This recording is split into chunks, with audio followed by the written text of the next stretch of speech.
Punjabi union के प्रबंध हेठ पंजाब हाउस विच एक उचेची शाम माँ बोली के सेवक शहजाद नासर होरां नाल मनाई गई। इस इकट्ठ विच पंजाबी नाल इश्क करन वाले मित्रां सजना भरवीं रलत कीती ते शहजाद नासर होरां दी अपनी रहतल ते बोली नाल जुड़त नूं सराया। गलबात करन वालियां दा कहना सी कि शहजाद नासर होरी भावें देशों बाहर वसदे ने पर उन्हां दा दिल पंजाब अंदर ही धड़कदा है। शहजाद नासर होरां वर्गे बंदे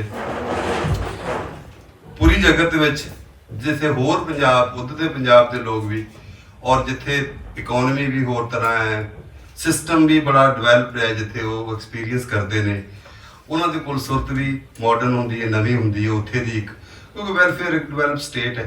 तो असी तो अजे अपनियां इत्थे दियां असी तो अजे शहरी होने के तसवर च फसे हुए कि असी चंगे शहरी है कि नहीं हाँ, असी साडे राइट्स की ने, साडी ड्यूटीज़ की ने, तो इन्हां नूं उत्थे जाके फिर अपने राइट्स के नाल नाल अपना साडे पंजाब दा पंजाबी दा बुनियादी जिहड़ा राइट है तालीम दा, पंजाबी शनाख्त दा, पंजाबी कल्चर दा, पंजाबी विरसे दा, पंजाबी तवारीख दा, उस सारे नूं फिक्री बुनियादां ते बड़ी सूझवानी वरतदियां शहजाद नासर होरां ने उत्ते पैरा दिता और काम कर रहे ने। शहजाद नासर साहब का भी एक बड़ा किरदार है कि इन्होंने हमेशा लिखिया और अच्छा लिखिया और पंजाबियों को शऊर देने की हमेशा कोशिश की। कोई आम बंदा भी काम करता उन्होंने असीं वेलकम करते थे, कोई इस लैवल ते काम कर रहा और एडा वड्डा बंदा ते उन्होंने लाजमी इत्थे बुलाइए ते आए आ जी जी आए नूं साडे वल्लों। शहजाद भाई दे नाल मेरा अज तो 6-7 साल पहले तारुफ होया ते ओहदे बाद मेरी जिंदगी दे विच इनकलाब आ गया। यकीन करो ਇਹੋ ਜੀ ਗੱਲਾਂ ਅਸੀਂ ਸੁਣੀਆਂ, ਇਹੋ ਜੀ ਗੱਲਾਂ ਸਾਨੂੰ ਪੜਨ ਨੂੰ ਮਿਲੀਆਂ ਕਿ ਅਸੀਂ ਕਦੀ ਤਸੱਵਰ ਵੀ ਨਹੀਂ ਕੀਤਾ ਸੀ। ਹਜੇ ਵੀ ਮੇਰੀ ਪੰਜਾਬੀ ਕਮਜ਼ੋਰ ਹੈ, ਮੈਂ ਇਹਨਾਂ ਤੋਂ ਸਿੱਖ ਕੇ ਹੀ ਮੈਂ ਬੋਲਦਾ ਪਿਆ ਵਾਂ ਕਿਉਂਕਿ ਸਾਰੀ ਜ਼ਿੰਦਗੀ ਪੜ੍ਹੀ ਨਹੀਂ, ਮੈਂ ਕੁਝ ਸਿੱਖਿਆ ਨਹੀਂ।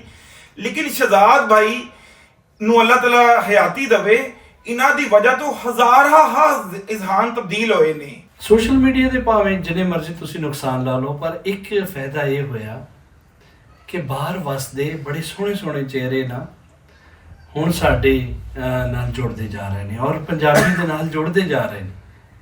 ਔਰ ਇਹ ਹੈ ਕਿ ਹੁਣ ਆਪਣੀ ਗੱਲ ਦਾ ਇਜ਼ਹਾਰ ਦਾ ਜ਼ਰੀਆ ਵੀ ਸੋਸ਼ਲ ਮੀਡੀਆ ਹੋ ਗਿਆ ਹੈ ਔਰ ਇਸ ਤਰ੍ਹਾਂ ਦੇ ਪੰਜਾਬੀ ਜਿਵੇਂ ਸਾਡੇ ਵਰਗੇ ਸੀ ਲਿਖਣ ਵਾਲੇ ਤੇ ਥਾਂ ਥਾਂ ਜਿਹੜੀ ਰਿਕੁਐਸਟ ਕਰਦੇ ਸੀ ਉਹ ਵੀ ਹੁਣ ਉਹਨਾਂ ਨੂੰ ਵੀ ਇੱਕ ਪਲੇਟਫਾਰਮ ਮਿਲ ਗਿਆ ਹੈ। ਔਰ ਬਟ ਸਾਹਿਬ ਸ਼ੁਰੂ ਤੋਂ ਹੀ ਇਹ ਆ ਕਿ ਕਹਿ ਦਿੰਦੇ ਸੀ ਕਿ ਆ ਜਾਓ ਤੁਸੀਂ ਲਿਖ ਲਓ।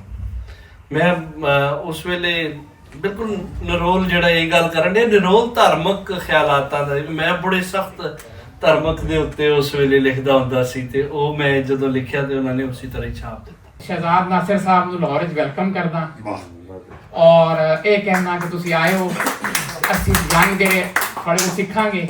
जनाब शहजाद नासर साहब ਨੂੰ जी आया ਨੂੰ आखना ਤੇ जनाब अहमद रजा पंजाबी साहब, अफजल साहिर साहब ਤੇ ਪੰਜਾਬੀ ਯੂਨੀਅਨ ਦੇ ਸਦਰ ਚੇਅਰਮੈਨ ਮੁਦੱਸਰ ਇਕਬਾਲ ਭੱਟ ਸਾਹਿਬ ਤੇ ਬਾਕੀ ਸਾਰੇ ਪਰੋਨੇ, ਤੁਸੀਂ ਸਾਰੇ ਉਚੇਚੇ ਪਰੋਨੇ। ਸੋਸ਼ਲ ਮੀਡੀਆ ਦੀ ਜਦੋਂ ਅਸੀਂ ਗੱਲ ਕਰਨੇ ਆ ਸ਼ਨਾਖਤ ਦੇ ਹਵਾਲੇ ਨਾਲ, ਪਛਾਣ ਦੇ ਹਵਾਲੇ ਨਾਲ, ਕਿਉਂਕਿ ਪੰਜਾਬ ਨੂੰ ਤੇ ਪੰਜਾਬੀ ਨੂੰ ਇੱਕ ਸ਼ਨਾਖਤ ਦੀ ਜ਼ਰੂਰਤ ਸੀ, ਉਹ ਲੋੜ ਸੀ। ਤੇ ਜਦੋਂ ਅਸੀਂ ਉਸ ਲੋੜ ਦੀ ਗੱਲ ਕਰਨੇ ਆ, ਉਹ ਲੋੜ ਜਿਹਨੇ ਪੂਰੀ ਕੀਤੀ ਉਹ शख्सियत शहजाद नासर ने। शहजाद नासर साहब से मिलकर मुझे यकीन हुआ कि शहजाद नासर और पंजाब एक दूसरे के दिल में बसते हैं। वो थोड़ा जज्बाती है मगर जज्बाती होना उसका हक है। वो बात करते पंजाब और पंजाबी के मुकाबले में किसी को खातिर में नहीं लाता और ये उस पर जचता भी है।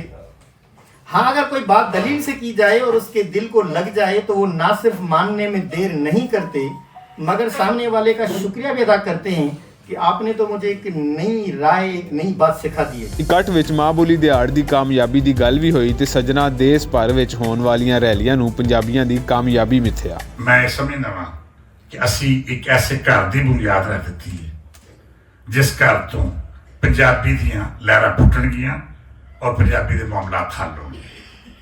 साडा ਇਹ ਜਿਹੜਾ पिछला 21 फरवरी ਦੇ ਹਵਾਲੇ ਨਾਲ प्रोग्राम सी, मैं समझना कि वो भी इस दफा अच्छे अंदाज नाल काम होया, बेहतर अंदाज नाल काम होया।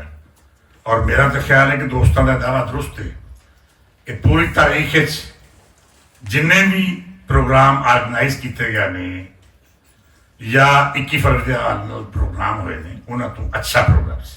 मैं समझना कि इस बारी भट्ट साहब ने एक कोशिश की और पिछले ਕਿਤਨੇ ਅਰਸੇ ਤੋਂ ਬੇਸ਼ੁਮਾਰ ਚੀਜ਼ਾਂ ਨੇ ਜਿਹਦੇ ਉੱਤੇ ਸਾਨੂੰ ਯਾਨੀ ਖਿਆਲ ਵੀ ਰੱਖਣ ਦੀ ਲੋੜ ਹੈ। ਔਰ ਉਹ ਨੇ ਕਿ ਇਸ ਵਾਰੀ ਵੀ ਉਹ ਜਿਹੜੀ ਭੱਟ ਸਾਹਿਬ ਨੇ ਕਿਹਾ ਨਾ ਕਿ 25 ਥਾਰਾਂ ਤੇ ਜਾਂ ਇਸ ਤੋਂ ਵੀ ਹੋ ਸਕਦਾ ਜ਼ਿਆਦਾ ਥਾਰਾਂ ਤੇ ਪੰਜਾਬੀ ਦੇ ਬਾਰੇ ਗੱਲਬਾਤ ਹੋਈ ਹੋਵੇ ਤੇ ਉਹਦੇ ਬੇਸ਼ੱਕ ਇਖਤਲਾਫ ਦੇ ਜ਼ਰੀਏ ਹੀ ਹੋਈ ਹੋਵੇ ਕਿ ਜੀ ਮੈਂ ਇਸ ਗਰੁੱਪ ਦੇ ਨਾਲ ਰਲ ਕੇ ਨਹੀਂ ਕਰਨੀ, ਮੈਂ ਇਸ ਗਰੁੱਪ ਦੇ ਨਾਲ ਰਲ ਕੇ ਨਹੀਂ ਕਰਨੀ, ਤੇ ਫਿਰ ਵੀ ਵਾਧੇ ਦੀ ਗੱਲ ਹੀ ਹੈ ਨਾ ਕਿ ਮੁxtਲਿਫ ਜਗ੍ਹਾ ਤੇ ਹੁੰਦੀ ਰਹੀ। ਮੈਂ ਇਸ ਚੀਜ਼ ਦਾ ਕ੍ਰੈਡਿਟ ਦਿਆਂਗਾ ਜੀ ਸ਼ਹਿਜ਼ਾਦ ਨਾਸਰ ਸਾਹਿਬ ਨੂੰ ਕਿ 2-3 ਸਾਲ ਹੋ ਗਏ ਉਹਨਾਂ ਨਾਲ ਜੁੜੇ ਤੇ ਪੰਜਾਬੀਅਤ ਨਾਲ ਜੁੜਦੇ ਰਹੇ। ਫਿਰ ਨਾਲ ਹੀ ਅਹਿਮਦ ਰਾਜ਼ਾ ਬੱਟੂ ਸਾਹਿਬ ਠੀਕ ਹੋ ਗਏ ਕਿ ਜਿਸ ਤਰ੍ਹਾਂ ਉਹਨਾਂ ਨੇ ਭਰਾਵਾਂ ਦੀ ਤਰ੍ਹਾਂ ਨਾਲ ਲੈ ਕੇ ਚੱਲੇ। ਤੇ ਮੁਦੱਸਰ ਭੱਟ ਸਾਹਿਬ ਨਾਲ ਅੱਜ ਮੇਰੇ ਖਿਆਲ ਮੈਂ ਦੂਸਰੀ ਮੁਲਾਕਾਤ ਹੈ ਤੇ ਇਹਨਾਂ ਨੂੰ ਵੀ ਸਾਰਿਆਂ ਨੂੰ ਮੈਂ ਜਿਹੜੀ ਮਾਦਰੀ ਜ਼ੁਬਾਨ ਦੀ ਇੱਕ ਰੈਲੀ ਅਸੀਂ 2-3 ਦਿਨ ਪਹਿਲੇ ਇਕੱਠ ਕੀਤਾ ਤੇ ਉਹਨਾਂ ਸਾਰਿਆਂ ਨੂੰ ਮੁਬਾਰਕਬਾਦ ਦਿਆਂਗਾ। ਅਸੀਂ ਪਾਕਿਸਤਾਨ ਹੀ ਆ, ਮੁਸਲਮਾਨ ਆ, ਲੇਕਿਨ ਅਸੀਂ ਪੰਜਾਬੀ ਨਹੀਂ ਆ। ਤੁਹਾਨੂੰ ਇਹ ਜਿਹੜਾ ਆਮ ਪੰਜਾਬੀ ਨੂੰ ਗੱਲ ਜ਼ਿਹਨ 'ਚ ਬਿਠਾਣੀ ਹੈ ਕਿ ਅਸੀਂ ਪੰਜਾਬੀ ਕੌਮ ਐਜ਼ ਏ ਕੌਮ ਖਤਮ ਹੋ ਰਹੇ ਹਾਂ, ਐਜ਼ ਏ ਸਾਡੀ ਜ਼ੁਬਾਨ ਖਤਮ ਹੋ ਰਹੀ ਹੈ, ਸਾਡਾ ਇਲਾਕਾ ਤੋੜਿਆ ਜਾ ਰਿਹਾ। ਜਿਸ ਨੂੰ ਪਤਾ ਲੱਗੇਗਾ ਫਿਰ ਤੁਸੀਂ ਰਜਿਸਟ ਕਰੋਗੇ। ਅਸੀਂ ਕੋਈ ਰਜਿਸਟੈਂਸ ਨਹੀਂ ਕਰ ਰਹੇ, ਅਸੀਂ ਸੁੱਤੇ ਹਾਂ। ਉਹਨਾਂ ਸਾਡੇ ਮਤਲਬ ਕੋਈ ਵੀ ਗੱਲ ਹੋ ਰਹੀ ਹੈ ਉਹ ਕਹਿੰਦੇ ਜੀ ਹੁਣ ਜ਼ਰਦਾਰੀ ਹੈ, ਉਹ ਪੀਪਲਸ ਪਾਰਟੀ ਜੋ ਵੀ ਹੈ ਉਹ ਕਹਿੰਦੇ ਜੀ ਜਾਂ ਕਿ ਜਨੂਬੀ ਪੰਜਾਬ ਸੂਬਾ ਬਣਾਓ। ਸਾਡੇ ਚ ਕਿੰਨੇ ਲੋਕਾਂ ਨੇ ਜਾ ਕੇ ਜਿਹੜੇ ਲਾਹੌਰ ਦੇ ਵਿੱਚ ਰੈਲੀ ਕੱਢੀ, ਕਿੰਨੇ ਲੋਕਾਂ ਨੇ ਪ੍ਰੈਸ ਕਲੱਬ ਚ ਗਏ ਨੇ, ਨਹੀਂ ਜਾਂਦੇ। ਕਰਾਚੀ ਦੇ ਵਿੱਚ ਸ਼ਬਾਜ਼ ਸ਼ਰੀਫ ਨੇ ਬਿਆਨ ਦੇ ਦਿੱਤਾ ਸੀ ਕਿ ਕਰਾਚੀ ਸੂਬਾ ਵੀ ਬਣ ਸਕਦਾ ਹੈ, ਉਹ ਜਾ ਕੇ ਨੂਨ ਲੀਗ ਦਾ ਦਫ਼ਤਰ ਨੂੰ ਅੱਗ ਲਾਤੀ ਸੀ ਕਲਿਫਟਨ ਦੇ ਵਿੱਚ। ਮਾਂ ਬੋਲੀ ਦੇ ਸੇਵਕ ਆਪਣੇ ਦੇਸ਼ ਵਸਦੇ ਹੋਣ ਜਾਂ ਜੱਗ ਦੀ ਕਿਸੇ ਵੀ ਨੁਕਰੇ ਟਿਕਾਣਾ ਕਰਨ, ਪੰਜਾਬ ਹਾਊਸ ਉਹਨਾਂ ਦੇ ਆਦਰ 'ਚ ਅਜਿਹੇ ਇਕੱਠ ਕਰਕੇ ਉਹਨਾਂ ਨੂੰ ਸਲਾਮੀ ਪੇਸ਼ ਕਰਦਾ ਰਹੇਗਾ। ਕੈਮਰਾ ਟੀਮ ਮੁਹੰਮਦ ਫਾਰੂਕ ਤੇ ਹਾਰਿਸ ਮਲਿਕ ਦੇ ਨਾਲ ਰਿਜ਼ਵਾਨ ਅਸਕਰ, ਬੱਟ ਭੁਲੇਖਾ ਟੀਵੀ, ਲਾਹੌਰ।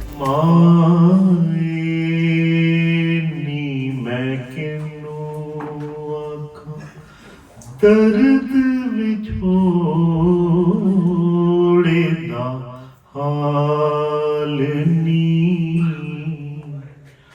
ਮਾਏ